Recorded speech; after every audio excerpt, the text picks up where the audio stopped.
insight is presented to us today in the Gospel about our Lord Jesus Christ as he comes to a certain place in Galilee, meets a man who was possessed by demons, many demons, who are trying to destroy him by throwing him into fire and water. And he asks the Lord to free him from this. The demons plead not to be set into the abyss because they know that in the end, no matter what they do, their life, their existence will be in that abyss. And so he lets them go into a herd of swine, sheep. And immediately the demons kill these sheep pigs by running them into the water and having them drown. This was an incident that was seen by many, a whole city, the whole country, it said. And this person to whom this occurred went and continued to proclaim it.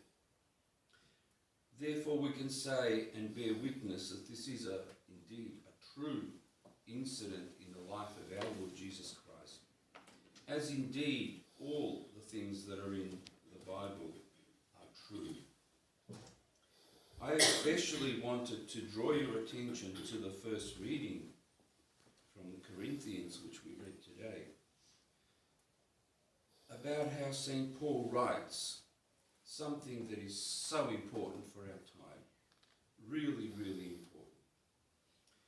Before I make some comments on that, I just want you to reflect a little bit about the life of our Lord Jesus Christ and what sort of life it was. When he came into the world, immediately there was a persecution which arose against him. And the persecution did not come from foreigners or from the Romans that were administrators of that area, but it came from the very heart of the synagogue, from the so-called bishops and archbishops of that time, the Pharisees and the Sadducees, who convinced Herod that another king is born and that they should destroy him before he takes that throne and that dynasty. And on account of this, all the children, the male children from 2 years and under, were destroyed. The Mother of God fled with the child into Egypt, where they spent many years wandering. And there are many shrines in Egypt to this very day, at places that they were and at miracles that were performed. When he returned into Israel, they settled in Nazareth also because there was another Herod on the throne who also was not trustworthy about his attitude to the idea that there could be somebody more important than himself. And so the child grew and worked with his foster father, Joseph, as a carpenter. When he came of age, around 30 years, as you all know, he went fasting for 40 days and 40 nights on the mountain and was tempted by the demons. Great temptations, much greater than we understand, because the demons saw that this man did not sin and they wanted to trip him up in various ways. And in all those ways, they were not able to. He then returned and went into the synagogue, and the book of Isaiah was given to him, and he read from that, saying that today this anointed one stands before you, This, of course, also so very much angered the rulers of the synagogue of that time, who set out from then on, in some way or other, in order to have him destroyed or removed. First of all, physically, they allowed him to be beaten up by the crowds. But that never occurred, because whenever these henchmen came to beat him up, he just passed through them, showing the strength that he had. They came and tempted him with theology, thinking that they were much more wiser than him. And in all those cases, he beat them down theologically to such an extent that they never dared again to ask him questions about that. So the only other option was to have him killed, physically killed, and they waited for that opportunity, which they found through Judas, and you know the story after that. So Christ's life was full of these continual attacks, continual, not from the Romans, not from the Greeks, not from any of the other tribes there, but from the very heart of the synagogue, from the very heart of those who ran the temple at that time and who considered this person a great danger to them. Why? Because they were not doing that which was the commandments of God. And they didn't want any others to know about that. But Christ knew about it, because he was God. He knew their thoughts, he knew their deeds, and all their works. And he exposed them at various times. When you take that example and you apply it to some of the Holy Fathers, particularly the Holy Fathers of our time, same sort of things happen. Somebody comes into the world and becomes righteous through his or her deeds, and immediately there is a theological attack upon them, not by the government of the time or anything like this, but by those who are supposed to be rulers in the church. And if that doesn't work, and usually it doesn't work because the person who they attack is far more understanding in the truth about God, then they turn to the worst of all. They try to kill this person physically. In many cases they succeed, which obviously brings this person to be a martyr. Who has been under these persecutions? We know that several fathers from the Holy Mountains, St. Joseph, Porphyrius.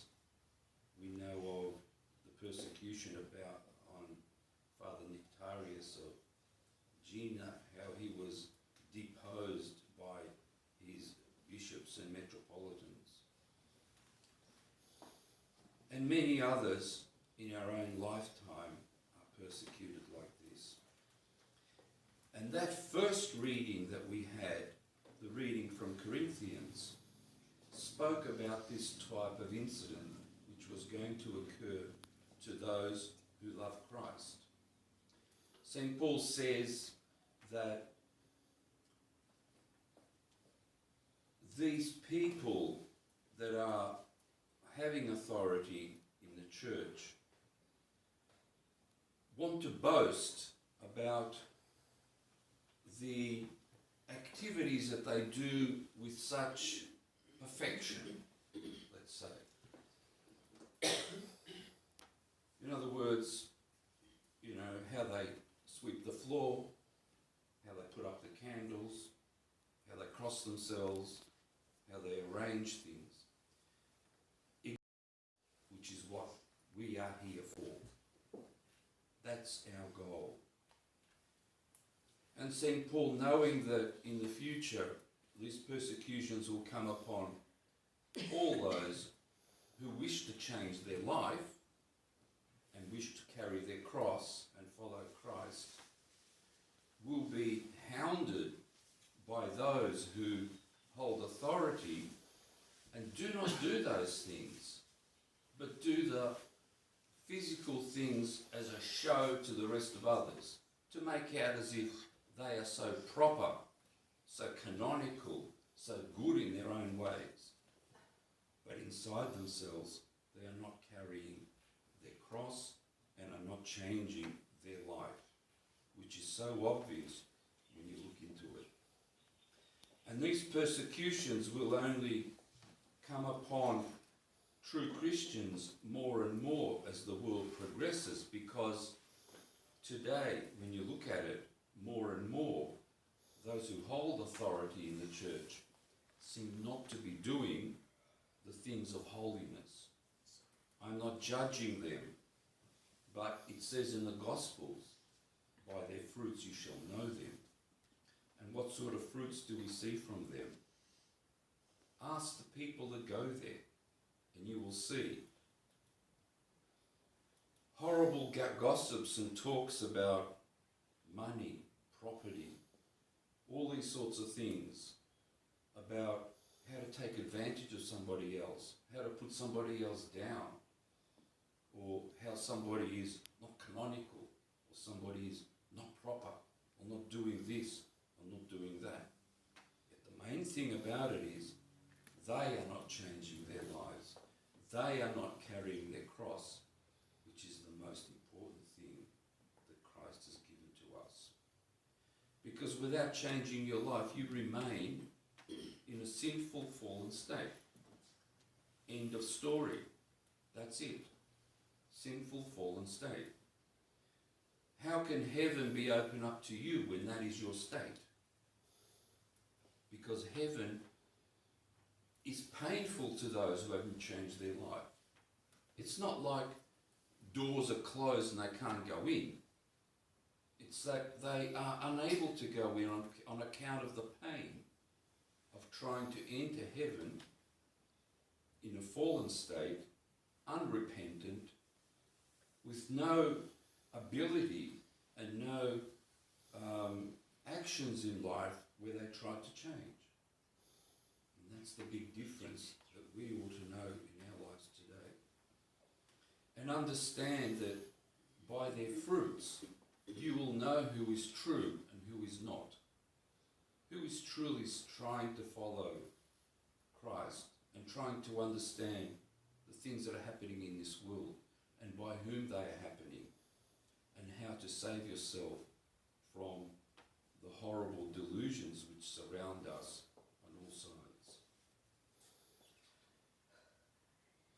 This is a big calling for us, because I know that this calling brings discomfort to those who wish to pursue it.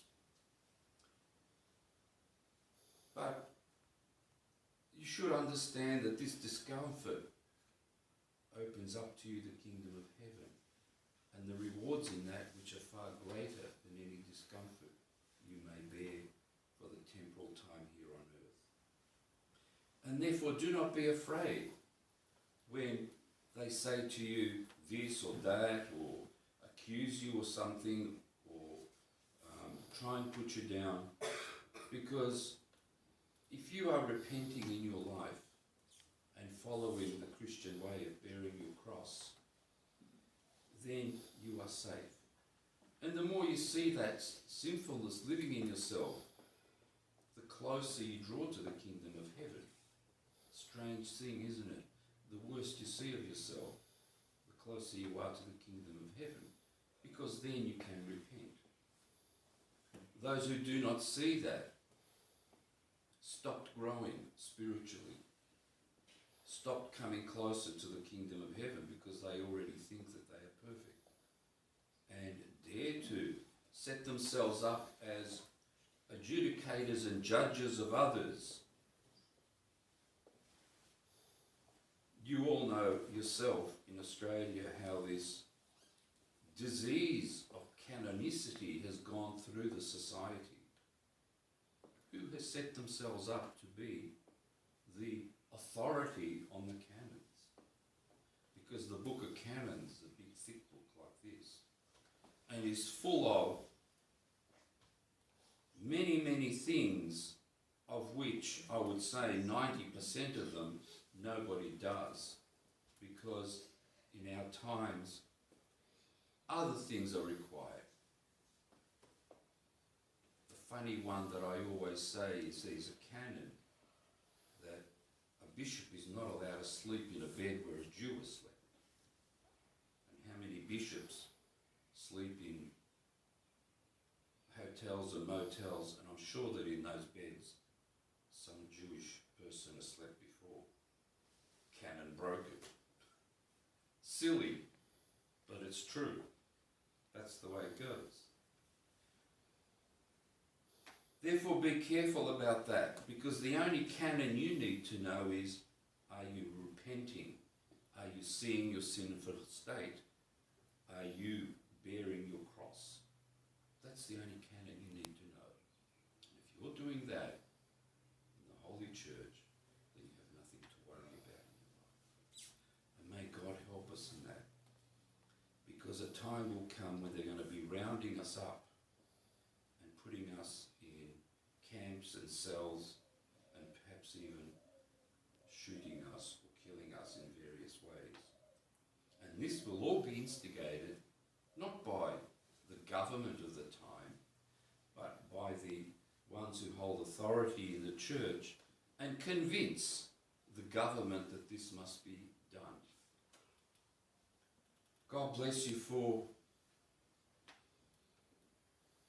all your prayers and your steadfastness. We often talk about these things after the liturgy and discuss some of the new things and development of the world, because it is so tricky today.